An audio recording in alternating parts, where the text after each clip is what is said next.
다시 성령으로 새롭게 26번째 시간 사도행전 말씀을 강해해 갑니다. 오늘도 예수 복음을 통해서 우리의 마음이 뜨거워지기를 바랍니다. 그리고 성령의 임재를 통해서 교회와 또 우리의 믿음이 다시 성령으로 새롭게 되는 시간 되기를 바랍니다. 자, 오늘 말씀의 제목을 하나님의 마스터 플랜이라고 이렇게 정해 봤습니다. 여러분, 마스터 플랜이라고 하는 것은 기업에서 쓰는 용어이기도 한데 기본 계획을 말해요. 그래서 밑그림, 어떤 기초가 되는 그런 계획을 마스터 플랜이라고 얘기를 합니다. 사도행전 말씀에 보면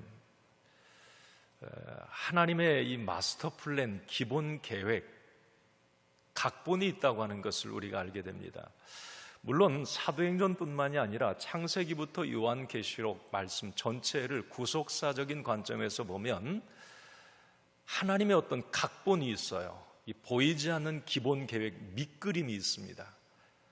그것에 따라서 말씀이 다 이게 선포가 되고 움직인단 말이죠. 자, 그러면 여러분 궁금하지 않습니까? 하나님의 기본 계획 마스터 플랜은 뭘까? 특별히 그게 이제 사도행전에 집중적으로 나와요. 구약 39권, 신약 27권 통틀어서 이 성경 66권의 핵심 주제라고도 할 수 있는 게 사도행전 말씀에 나와요. 사도행전 1장 8절이에요, 그게. 자, 우리 한번 같이 읽어봅시다. 시작. 오직 성령이 너희에게 임하시면 너희가 권능을 받고 예루살렘과 온 유대와 사마리아와 땅끝까지 이르러 내 증인이 되리라 하시니라. 아멘. 이게 하나님의 기본 계획이에요. 창세기부터 요한계시록까지 이게 하나님의 심정입니다. 다시 말하면 땅끝까지 복음이 전파되어서 세상 모든 민족이 예수 믿고 하나님의 자녀가 되는 것, 그게 성경의 밑그림이에요. 자, 우리가 이제 사도행전 1장에서 이제 8장까지 말씀을 통해서 나누었는데 좀 좁혀 한번 말씀을 생각해 봅시다. 예루살렘에 이제 예수님의 어떤 십자가와 부활의 복음이 전해지고 마가의 다락방에서 120명의 성도들이 성령 체험하고 그러면서 예루살렘이 복음화되잖아요. 다 뒤집어집니다. 3,000명, 5,000명. 그러면 예루살렘에 이제 건물도 필요하고 예수 공동체가 많아졌으니까. 자, 그러면 그게 얼마나 좋아요. 자, 그러나 예루살렘에 대핍박이 일어납니다. 그래서 이제 예수 믿는 사람 검거령이 내려지고 더 이상 예루살렘 안에서 예수 믿기가 힘들어요. 그래서 이제 예수쟁이들은 흩어지는 거예요. 주변으로, 사마리아로, 온 유대로. 그런데 이게 하나님의 각본이었어요. 흩어놓는 거. 왜? 복음이 땅끝까지, 사마리아, 온 유대 땅끝까지 전파되어야 되거든요. 그런데 예루살렘에만 복음이 머물러 있으면 안 되잖아요. 그러니까 하나님이 고난을 주시는 거예요. 흩어버려요. 하나님의 계획입니다. 마스터 플랜이에요. 사도행전 6장 7장에 보면 이제 그 스데반 집사님 순교하는 장면 나오죠. 이제 그게 결정탑니다. 더 이상 이제 예루살렘에는 조금 도망 다니면서 믿을 수도 있었지만 더 이상은 버틸 수가 없어요. 그러니까 더 멀리 다메섹 주변 나라들로 막 흩어지는 거예요. 이젠 더 살벌해진 겁니다. 교회를 잔멸해요. 아주 그런 일들이 예루살렘 안에 일어나니까 결정적으로 스데반 집사님이 순교를 당하죠. 이것도 하나님의 각본이었어요. 하나님의 마스터 플랜입니다. 자, 이제 사도행전 9장 말씀으로 넘어오면서 우리가 지난 시간에 이제 9장 말씀부터 보셨는데 9장 말씀에도 하나님의 이 계획이 있어요. 하나님은 한 사람을 주목하세요. 그 한 사람은 사도 바울입니다. 사울. 그 한 사람을 거꾸로 들이게 하십니다. 예수 만나게 하세요. 이것도 하나님의 철저한 계획이었음을 우리가 알게 됩니다. 땅끝까지 복음이 전파되기 위한 하나님의 마스터 플랜이었다고 하는 거죠. 자, 여러분, 이제 우리가 이런 관점으로 사도행전 9장 사울의 회심 사건을 들여다보면 하나님이 얼마나 섬세하신 분인가. 야, 하나님은 참 치밀한 각본이 있으시구나. 여러분, 사형리 이론리에도 하나님은 당신, 우리를 향한 계획을 가지고 계시며 우리를 향한 풍성한 놀라운 하나님은 계획을 가지고 계시다는 걸 강조하고 있어요. 계획이 있어요. 하나님의 계획, 각본. 자, 그러면 우리가 지난 시간 이 사도행전 9장 1절에서 9절까지 말씀은 지난 시간 나누었어요. 하나님께서 이 사울을 만나 주십니다. 교회를 찬멸하고 예수 공동체를 흩어버립니다. 이제 예수 믿는 사람들, 그리스도인들을 검거하려고 다메섹까지 이 사울이 쫓아갑니다. 그런데 다메섹을 코앞에 두고 이 사울이 기가 막힌 충격적인 경험을 하죠. 갑자기 하늘에서 강력한 빛이 사울을 둘러 비추었어요. 사울은 그 빛으로 인해서 충격을 받고 그 자리에서 쓰러집니다. 쓰러진 사울에게 두 가지 음성이 들렸어요. 4절 말씀해 보면 사울아 사울아 내가 어찌하여 나를 박해하느냐. 예수님이, 부활하신 예수님 말씀하신 거예요. 그리고 5절에 바로 말합니다. 사울이 그러죠. 아니, 내가 언제 예수님 핍박했는데요? 뭐 그 이야기, 당신은 누구냐고 물어요. 그때 예수님이 또 말씀하시죠. 뭐라고요? 나는 내가 핍박하는, 박해하는 예수다라고 말이죠. 자, 여러분, 이 장면이 왜 그렇게 우리에게 놀라운가 하면 지금 사울은 예수님은 죽었다라고 생각을 했어요. 그 죽은 예수 얘기 자꾸 하고 다니고 그 예수님이 살아났다고 얘기하고 그런 사람들이 모여서 예배를 드리고 그런 사람들이 막 많아지고 이걸 사울 입장에서는 견딜 수가 없는 겁니다. 그래서 예루살렘 안에서 교회, 예수 믿는 사람 모여있다고 하면 다 가서 뒤집어 엎어버리고 이제 하다못해서 다른 나라 다메섹까지 사울은 대제사장에게 체포영장을 발부받아서 거기까지 갔던 사울이에요. 그런데 그 사울이 예수님의 음성을 듣는 거예요. 지금 여러분 놀라지 않겠습니까? 아니, 예수님은 죽었다고 생각했는데 예수님이 거듭거듭 사울아 사울아 내가 왜 나를 핍박하느냐? 이 놀라운 일이에요. 지금 네가 핍박하는 예수라고 말하는 사람이 그렇게 얘기를 하는 겁니다. 자, 오늘 이제 그러면서 10절 이하 말씀 오늘 본문으로 이어지는데 오늘 본문에 보면 하나님께서 이 사울이라고 하는 사람을 만나주시는 그런 장면, 개입하시는 그런 내용을 보면 하나님의 철저한 각본에 의해서 이 사울의 만남과 또 다른 사람을 준비시키는 것을 우리가 보게 돼요. 자, 그러면 이 사울을 향한 하나님의 계획, 각본이 무엇이었을까? 우리가 구체적으로 오늘 말씀 보면서 한번 생각을 해봅니다.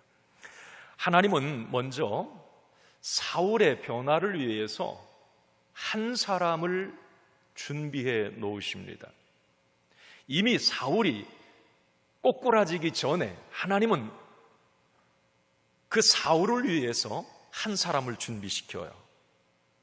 사울을 격려하고 위로하고 치유하고 양육할 멘토와 같은 한 사람, 그게 하나님의 각본이었어요. 자, 그 사람이 누굴까?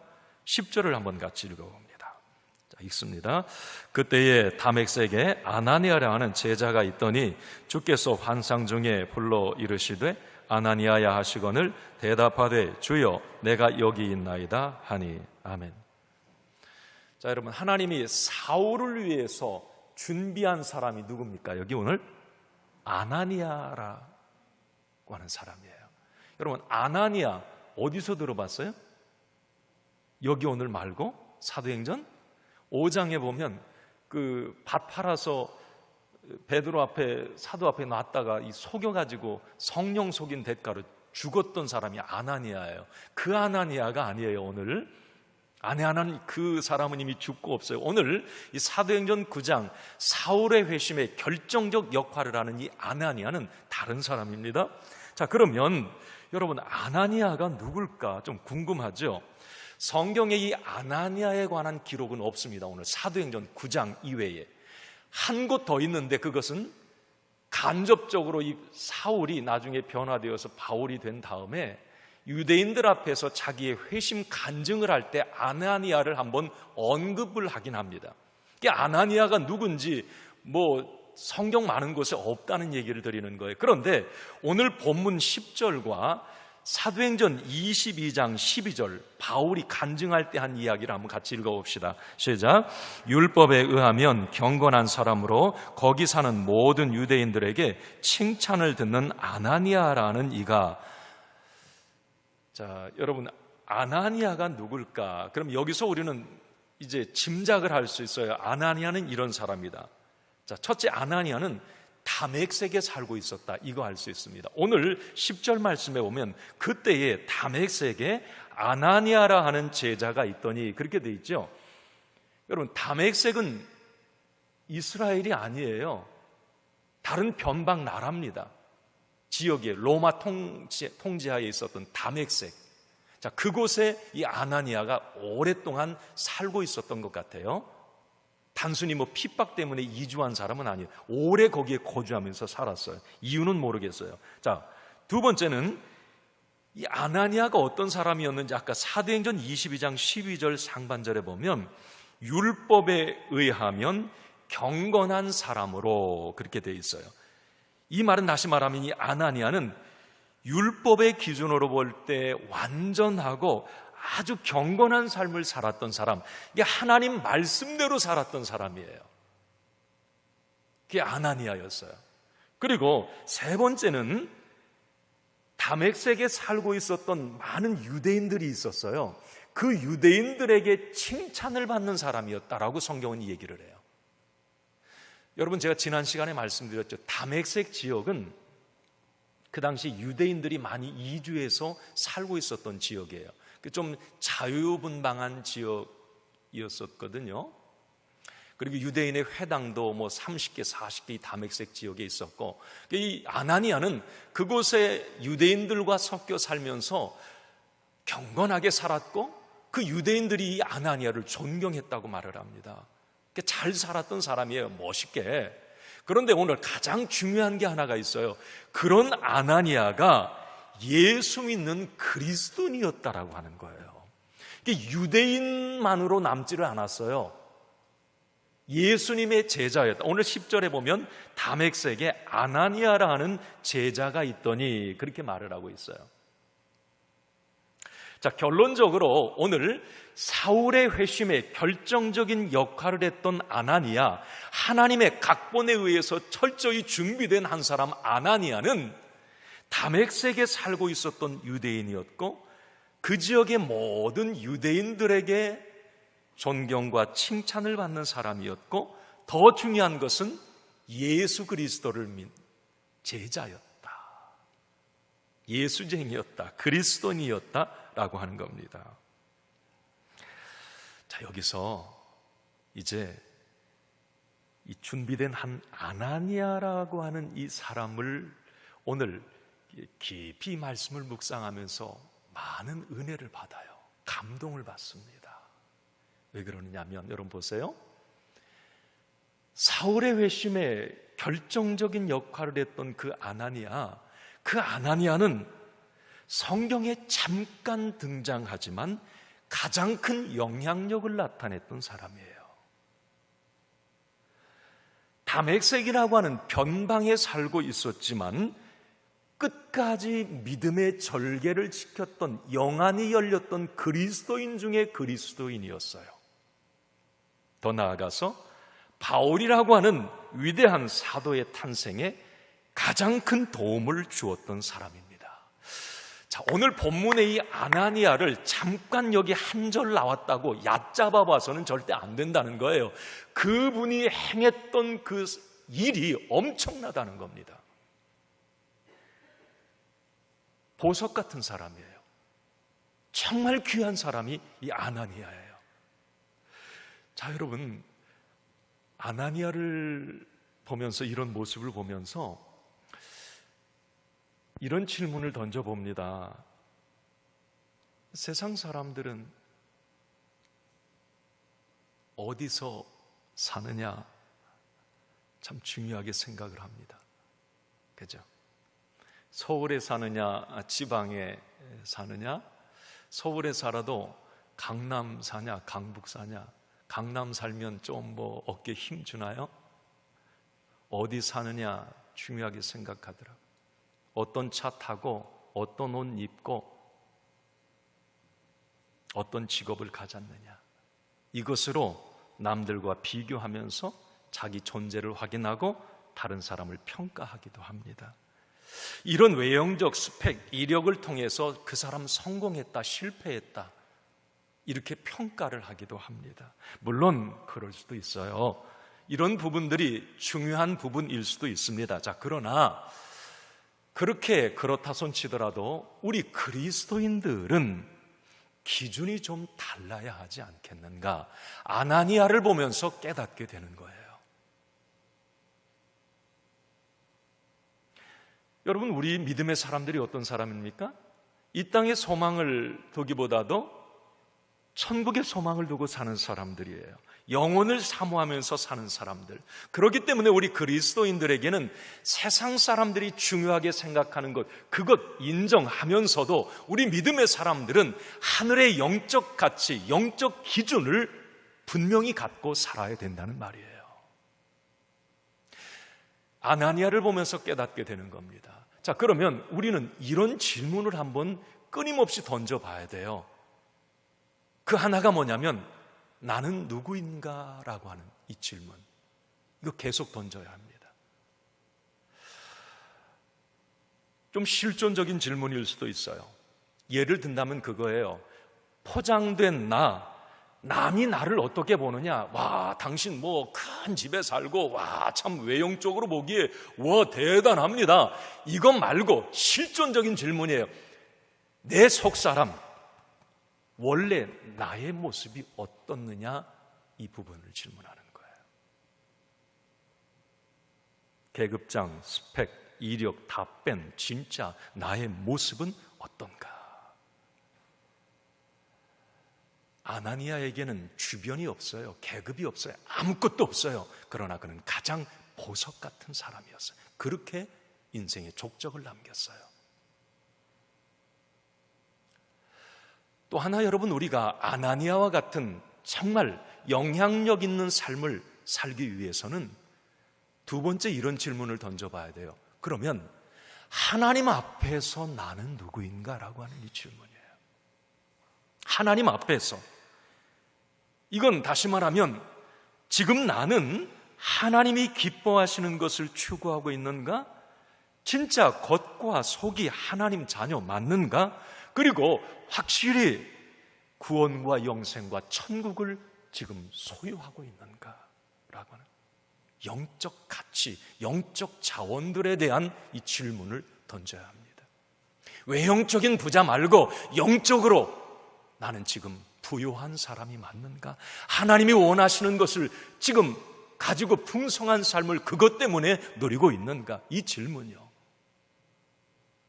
여러분, 아나니아를 한번 여러분 오늘 보세요. 그가 어디에 살고 있습니까? 그 당시에 유대인들의 강남은 예루살렘이었어요. 성공하려면 예루살렘으로 다 보내야 되는 거예요. 서울로 다 올려 보내고 예루살렘으로 다 가요. 거기 종교 지도자들 출세할 사람 다 예루살렘으로 가야 돼요. 그러나 여러분, 이 아나니아는 예루살렘이 아니에요. 변방, 헬라 문화, 이방권, 그 누구도 알아주지 않는 무명의 지역에 사는 사람이었습니다. 그죠? 자, 그가 어떤 지위를 가졌습니까? 아나니아는 제사장도 사도도 7 집사도 아니에요. 그냥 무명의 한 사람이에요. 만약에 여기에 짧게 한 2절에 등장하지 않았으면 그냥 묻혀버릴 한 사람입니다. 그러나 그가 가장 위대한 일을 합니다. 복음의 역사, 복음의 판도를 바꾼 사울에 가장 결정적인 도움을 주는 보석 같은 사람, 축복의 통로가 됩니다. 아니, 아무것도 가지지 않고 무명의 변방에 살았던 이방의 어떤 그냥 한 구석에 살고 있는 이 아나니아가 어떻게 이렇게 복음의 역사에 귀한 일을 감당할 수 있을까? 그래서 우리는 나의 남은 날을 계수해 보면서 아나니아라고 하는 이 사람을 생각해 보면서 아까 그런 질문을 던져보게 되는 거예요.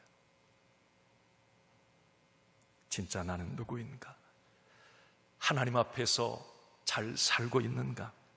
과연 교회와 자녀들에게 어떤 영향력, 어떤 유산을 남겨줄 건가? 지금 내가 올인하고 있는 일들이 정말 가치 있는 일들인가? 그렇다면 나의 남은 날들을 어떻게 살 것인가? 오늘 이 아나니아를 보면서 거듭거듭 묵상하고 깨닫게 되고 던져보는 질문입니다. 사랑하는 성도 여러분, 간절히 소원하기는 하나님 앞에, 교회 앞에, 자녀들과 후손 앞에 귀하게, 아름답게, 멋있게 쓰임받기를 간절히 소원합니다. 아나니아처럼 보석 같은 사람으로 기억될 수 있기를 바랍니다. 아름다운 족적을 남기는 저와 여러분들이 되길 바랍니다. 그게 아나니아예요. 준비된 아나니아를 통해서 깨닫게 된 은혜였습니다. 야, 멋있다. 멋있다. 아무것도 없는 자가 저렇게 멋있게 사는가? 이제 부활하신 예수님은 그 아나니아에게 이렇게 말씀하세요. 11절 말씀입니다. 같이 읽습니다. 주께서 이르시되 일어나 직가라 하는 거리로 가서 유다의 집에서 5 사람 사울이라고 하는 사람을 찾으라. 그가 기도하는 중이니라. 아멘. 자, 지금 준비된 사울의 회심의 이제 역할을 할 이 아나니아에게 하나님이 주신 음성이었거든요. 너무 구체적이고 분명합니다. 이게 하나님의 음성이었어요. 직가라고 하는 거리로 가라 그래요. 여러분, 직가, 이건 한문으로 그냥 이해하시면 돼요. 고든 거리예요. 이거 대로변 이렇게 이해하시면 돼요. 너 지금 대로변으로 아나니아야 나가라 그래요. 그 길을 가다 보면 유다라고 하는 사람의 집이 있을 거다. 그 집으로 들어가라 그래요. 그 집에 들어가면 5 사람 사울이 거기 기도하고 있다. 쓰러져 있다 지금. 너 그 사람 만나라. 이게 아나니아에게 주신 성령의 음성이었어요. 자, 그런데 아나니아가 이 하나님의 음성을 듣고 엄청 충격을 받아요. 여러분, 하나님의 음성 들으면 기뻐해야 되잖아요. 와, 하나님이 나에게 말씀하셨다. 그런데 이 아나니아는 반대였어요. 하나님의 음성을 듣고 그 하나님의 말씀이 너무 기가 막혔기 때문에 그래요. 너무 자기 상식이 안 맞았어요. 자, 왜 그랬느냐면 아나니아가 이 하나님의 음성을 듣고 한 대답을 보면 알 수 있어요. 13절과 14절 말씀입니다. 아나니아가 한 말이에요. 시작. 아나니아가 대답하되 주여, 이 사람에 대하여 내가 여러 사람에게 듣사온즉 그가 예루살렘에서 주의 성도에게 적지 않은 해를 끼쳤다 하더니 여기서도 주의 이름을 부르는 모든 사람을 결박할 권한을 대제사장들에게서 받았나이다 하거늘. 아멘. 여러분, 이게 무슨 말인 줄 아세요? 좀 쉽게 말하면 지금 하나님 저한테 5 사람 사울 만나라고 한 겁니까? 아니, 하나님, 사울이 어떤 사람인데요? 그 사람 예수쟁이들 지금 예루살렘 안에서도 다 잡아오게 가두고 아주 못된 사람이라고 소문이 난 그 사울, 그 사람을 만나라고요? 아니, 그 사람 내가 듣기로는 지금 대제사장에게 체포영장 권한 받아가지고 지금 다메섹에 지금 올라오고 있다고 하는 그 사울 만나라 말입니까? 아나니아의 이야기입니다. 그럼 이해가 되죠? 여러분, 아나니아 입장에서는 이해가 안 되는 거예요. 지금 하나님의 이 각본이, 하나님의 마스터 플랜이 도저히 이해가 안 되는 겁니다. 왜 많고 많은 사람 중에 하나님 사울입니까? 그 이야기예요. 하나님 왜 그런 사울에게 관심을 가져주시는데요? 자, 여러분, 여기서 이 하나님의 각본, 이 플랜을 딱 들여다보면서 이런 질문을 던져봤어요. 여러분들에게 한번 여쭤볼게요. 여러분들이 한번 마스크 썼으니까 대답 뭐 해도 잘 안 들려요. 그러니까 한번 여러분들에게 여쭤볼게요. 사람 변합니까? 안 변합니까? 자, 시작. 대답해 보세요. 이제 안 변합니다. 변합니다. 사람 변할까요? 안 변할까요? 아마 여러분들 경험대로 고백하면 아예 죽어도 안 변합니다. 사람은 안 변하더라고요. 변화는 변합니다. 자, 그러면 조금 좁혀서 예수 믿는 사람 변합니까? 안 변합니까? 아니, 그럼 아까 변하고 안 변하는 건 예수하고는 관계없었어요? 여러분,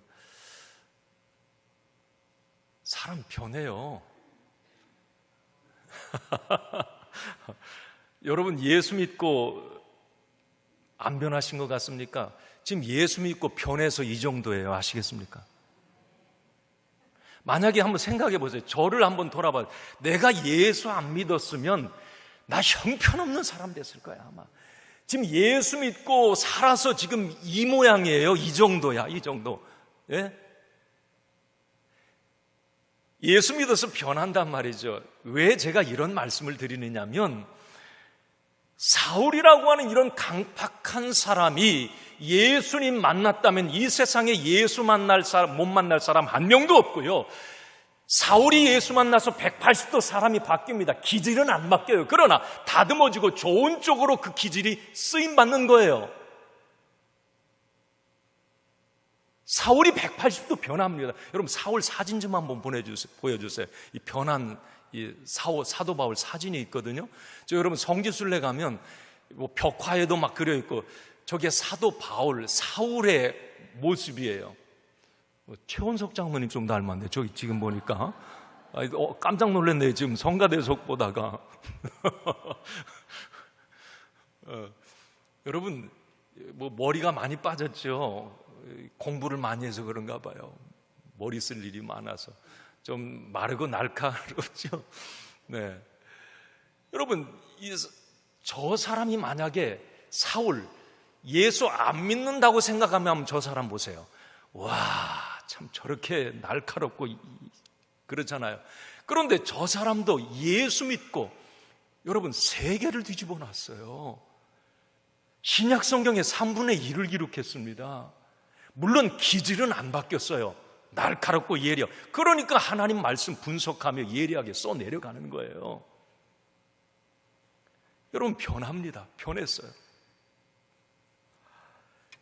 이것이 복음의 능력이에요. 자, 왜 아나니아가 사울입니까? 저 사울 강팍한 사람, 아니 저 사람을 만나서 안수하라고요? 아니 저 사람이 예수 믿는다고요? 아나니아는 그렇게 생각하는 거예요. 인간적인 생각일 수 있습니다. 하나님의 계획은 달라요. 저 사울도 변할 수 있다는 겁니다. 저렇게 강팍한 사람도 예수 만나면 달라질 수 있다는 거예요. 이게 복음의 능력 아닙니까? 그렇죠.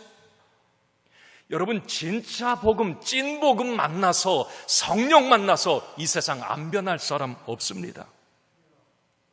사울이 변한 거 보면 알아요.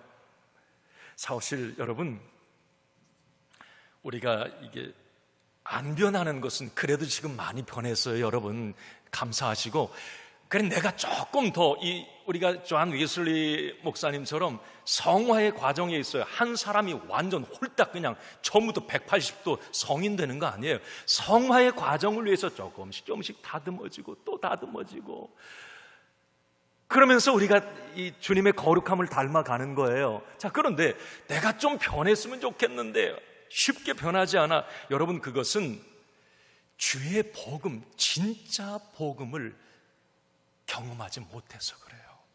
그러니까 여러분 지금도 말씀을 들으면서 여러분 사모하셔야 돼요. 진짜 복음을 통해서 내가 다듬어지게 하여 주시옵소서. 그래서 여러분 하나님의 이 말씀 그냥 듣기 좋은 설교 들으려면 어디 유튜브 가서 들으세요. 말씀을 통해 뭔가 찔림이 있다면 지금 말씀 잘 듣는 거예요. 아시겠습니까? 매번 매 순간 하나님의 말씀을 들으면서 이건 아닌데, 이거 잘못됐어. 뭔가 와 닿고 부딪히면 그 사람 지금 은혜 받고 있는 거야. 그래야 다듬어지는 거거든. 네. 진짜 복음이 들어가면, 진짜 예수 만나면 변화되게 되어 있어요. 변화되게 되어 있습니다. 어떻게 저 사람이 저렇게 변화됐지? 기질은 비슷한 것 같은데, 참 많이 달라졌네. 생각이 달라졌고, 말하는 게 달라졌고, 행동이 달라졌어. 여러분, 복음 들어가면 그렇게 됩니다. 여러분들에게 진짜 복된 변화가 일어나기를 바랍니다. 여러분 10년, 20년, 50년 예수 믿으면서 왜 그렇게 안 변했냐고, 왜 맨날 그 모양이냐고, 여러분 그 소리 듣는다면 좀 나 자신 한번 많이 돌아봐야 돼요. 늘 성령의 임재를 사모하고 진짜 복음 앞에 자꾸 무릎 꿇고 깨지고 회개하고 그러면서 다듬어져 가는 거예요. 여러분, 타인을 보면서도 그런 생각하셨으면 좋겠어요. 이번에 명절에 이제 가족들 만나거나 그러면 왜 그러잖아요. 저 인간은 진짜 예수 안 믿을 사람이 냅둬 그냥. 여러분 그렇게 생각하지 마세요. 사울 생각에 그때 이 사울과 같이 강팍한 사람도 예수 믿는 사람 잡으러, 자기 지역에서도 이 성이 안 차서 다맥세까지 공문 가지고 갔던 그 사울도 변화됐는데 저 사람 변화될 수 있을까? 예, 변화됩니다. 예수 믿을 수 있을까? 예수 믿을 수 있어요. 나의 선입견과 판단은 내려놓으시고 하나님 말씀에 순종해 나아갈 때 여러분 변화되는 역사가 일어날 줄로 믿습니다. 자, 그러면 보세요. 이제 마지막으로 이 사울을 향한, 아나니아에게 하나님은 이제 그렇게 말씀을 하시는 거예요. 사울을 향한 내 계획이 있다, 마스터 플랜이 있다라고 말씀을 하세요. 아나니아 입장에서는 언뜻 이해가 안 됐어요. 왜 사울입니까? 라고 물었지만 하나님의 마스터 플랜 각본은 달랐어요. 사울을 지명해서 거꾸로 들이신 이유가 있었어요. 그게 여러분 15절 16절입니다. 같이 읽습니다. 주께서 이르시되 가라, 이 사람은 내 이름을 이방인과 임금들과 이스라엘 자손들에게 전하기 위하여 택한 나의 그릇이라. 그가 내 이름을 위하여 얼마나 고난을 받아야 할 것을 내가 그에게 보이리라 하시니. 아멘. 여기서 이 두 가지 얘기인데, 하나는 사울은 택한 나의 그릇이다, 이렇게 하나님이 말씀해버려요, 아나니아에게. 또 하나는 이 사울은 앞으로 내 이름, 예수의 이름 때문에 엄청난 고난을 당할 거다. 이 두 가지를 말씀을 하세요. 자, 여기서 여러분 이런 고민을 하게 됩니다. 아까 아나니아가 던졌던 질문이에요. 왜 하필이면 사울입니까? 하나님, 택한 그릇, 이 사울 말고 다른 사람은 없을까요? 예를 들면 지금 마가의 다락방에 성령 받고 지금 뒤집어진 예수님의 12 사도도 있어요. 그 사람 택한 그릇 하나 딱 베드로, 야, 네가 제일 낫다. 택한 그릇 사용할 수 있습니다. 그죠? 7 집사 뽑았어요. 스데반 승교하셨지만 6명 남아 있습니다. 여러분, 택한 그릇으로 다른 사람도 많은데 왜 하필 이 강팍한 사울이냐 말이에요. 그런 궁금증 생기잖아요. 그런데 여기에 하나님의 섬세함이 있어요. 아까 제가 말씀 초반부에 하나님은 참 섬세하시고 정확하신 분이다라고 그랬는데 왜 그러느냐면, 여러분 이 사울이라고 하는 사람이 어떤 사람인지를 여러분 알면 그게 좀 이해가 돼요. 여러분, 이 성경에 이 사울, 바울에 대한 그 이야기들이 참 많이 나오거든요. 그걸 듬성듬성이라도 요약해서 여러분들에게 말씀드리자면 이래. 사울이 이런 사람이기 때문에 하나님이 택한 거예요. 그릇으로. 이 사울은 고향이 다소라고 하는 지역이에요. 오늘도 다소 사람 사울을 만나라고 그래요. 다소 사람 11절에 고향이 다소예요. 여러분, 다소라고 하는 지역에 이게 좀 생소하게 들리실 텐데 그 당시 이 다소는 헬라 문화의 중심지입니다. 가장 크고 유명한 대학이 그 당시에 다소에 있었어요. 거기에 이 사울은 그 출신이에요. 그러니까 사울은 어떤 사람이었느냐면 헬라 문화에 익숙했고 헬라 철학을 섭렵했던 사람이고 헬라어를 완벽하게 구사할 수 있는 사람이 사울이었어요. 자, 기가 막힙니다. 자, 그리고 이 사울의 부모님은 그 누구냐? 양친이 다 히브리인 중에 히브리인이었어요. 아버지는 바리새인이었고, 그러면 거기서 무엇을 알게 되느냐면 유대인 중에 유대인이었다는 말이에요. 이 사울은 그 부모님 밑에서 유대 문화, 정통 문화를 익혔고 히브리어에도 익숙해. 히브리어는 구약의 언어예요. 구약 성경의 언어가 히브리어예요. 그거에 능통했던 사람이에요. 자, 그리고 또 하나는 이 사울이라고 하는 사람은 가말리엘, 그 당시에 최고의 율법사예요. 율법 정통 최고 1인자 가말리엘에게 그 제자였다는 거예요. 그 제자 중에서도 갈라디아서 1장에 보면 늘 수석만 1등만 했다고 얘기를 합니다. 여러분 베스도가 그러잖아요. 이 사울에게 너 학문이 너 미쳤다. 학문 때문에 너 미쳤다고 할 정도로 공부 잘하는 사람이었어요. 어떤 공부? 율법에. 구약에 아주 정통한 사람이 이 사울이었어요. 자, 한마디로 요약하면 하나님이 택한 그릇으로 사울을 지명하셨는데 이 사울은 헬라어, 히브리어, 당시 이스라엘 토착어인 아람어 이걸 자유자재로 구사할 수 있는 사람이었고 유대 문화, 헬라 문화, 로마의 시민권까지 가졌어요. 로마 문화의 세계 문화에 익숙한 사람이 사울이었습니다. 그리고 무엇보다도 가장 성경의 기초가 되는 율법, 구약의 정통한 사람, 헬라 철학에도 능통했던 사람이 사울이었어요. 자, 이쯤 되면 여러분 왜 하나님이 사울 택한 그릇으로 뽑으셨는지 이해가 되십니까? 하나님 편에서 볼 때 이방 선교, 세계 선교를 위해서 이만큼 준비된 사람이 없어요. 땅끝 선교를 위해서 이 정도 완벽한 사람이 없는 거예요. 하나님 편에서 볼 때. 여러분, 예수님의 12제자, 아까 왜 그들 중에 택한 그릇을 안 뽑았느냐, 그런 질문 던질 수 있다고 그랬는데, 여러분, 그 당시에 예수님의 제자들 정도는요, 히브리어, 헬라어 몰랐습니다. 아니, 그러면 지금 복음은 예루살렘 핍박이 일어나서 다맥색 다 흩어졌는데 땅끝 복음 전해야 되는데 헬라어도 못해요. 이 아람어 정도 하는 정도였단 말이죠. 이 제자들은. 그러니까 걸림돌이 되는 거예요. 구약의 율법에 대해서 깊이 있게 몰랐어요. 그냥 들었겠죠. 많이 들은 풍월 정도. 그리고 헬라 문화, 이방인들에 대해서 12제자는 적대감, 편견을 많이 가지고 있었습니다. 이방인들에게 복음 전하라, 사마리아에 복음 안 가는 거예요. 여러분 사도행전 나중에 9장에 보면 막 싸우잖아요. 10장이 그 안디옥 바울과도 막 싸워요. 그 이방인 문제 때문에 베드로가 고넬료 집에 가라고 하니까 이방인이라고 하니까 안 간다 막 그래요. 이 편견이 있는 거예요. 복음은 지금 땅끝 모든 민족이 들어야 되는데 이 제자들로 택한 그릇 쓰기에는 하나님 편에서 볼 때 많이 부족하다 생각했던 거예요. 역부족이었던 거예요. 그래서 하나님은 한 사람에게 집중하셨어요. 모든 스펙 조건을 완벽히 갖춘 사람. 그러나 방향만 좀 달라지면, 종교관만 좀 바뀌면 엄청난 일을 할 사람, 그 사람이 사울이었다는 거예요. 하나님은 그 사람을 주목해 보셨던 거예요.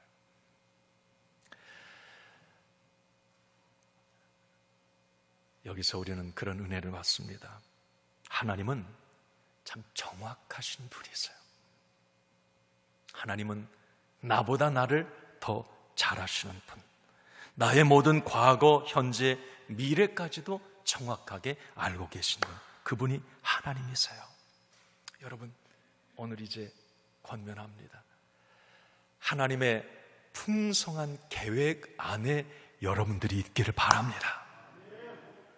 바로 그거예요. 하나님은 나를 사랑하시고 나를 위한 풍성한 계획을 가지고 계세요.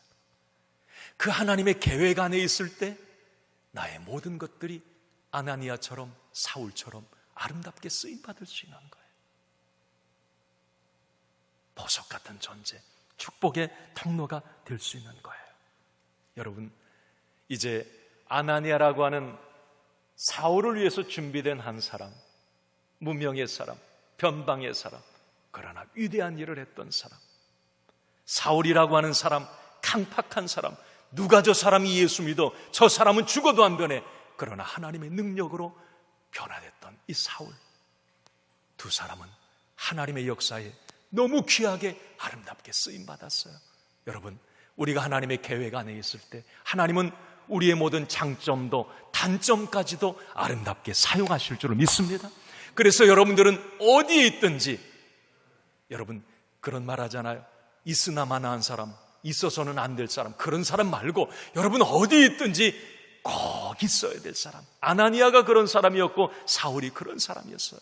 나의 남은 날을 계수하며 여러분 그런 귀한 보석 같은 축복의 통로, 저와 여러분들이 되기를 주님의 이름으로 축원합니다.